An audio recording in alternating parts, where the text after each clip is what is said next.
In high school and college, I worked at fast food restaurants. And if you want a tip on how to deal with service workers, being nice always helps. Someone's a lot more likely to do something nice for you if you in turn are nice to them.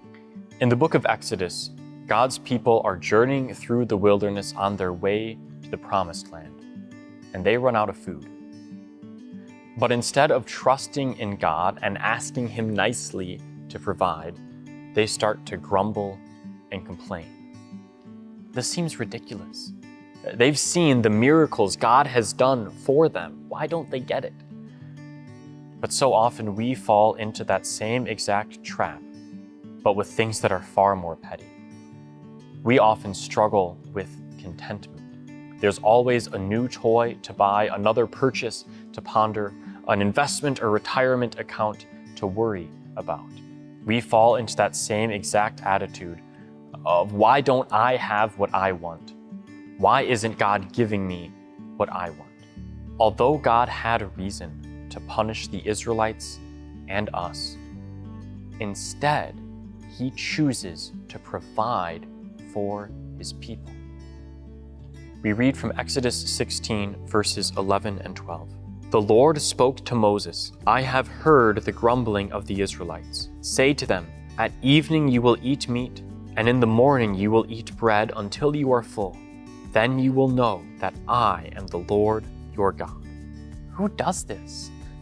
Who is nice to people who complain against them? God is, because He regards His promises higher than the sins of His people. God promised to provide for the Israelites, and He did so miraculously by sending them flocks of quail and making bread appear on the ground. God has promised to provide for us also, and He will do so as well.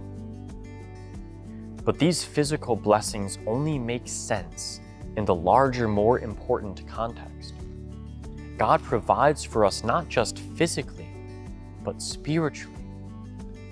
When we were held in slavery by sin and death, Christ came to set us free by His death on the cross. Jesus is now leading us through the wilderness of this life into the promised land of the life to come. God provides for our bodies because He has already rescued our souls from sin, death, and hell. The physical blessings only make sense within the larger context. God provides for His people because He loves them, cares for them, and forgives them. Amen. Today's devotion was by Caleb Strutz, currently serving as vicar at Peace Lutheran Church in North Mankato, Minnesota. Funding for Peace Devotions comes from our audience. If you would like to help us continue this ministry, you can do so at peacedevotions.com/donate.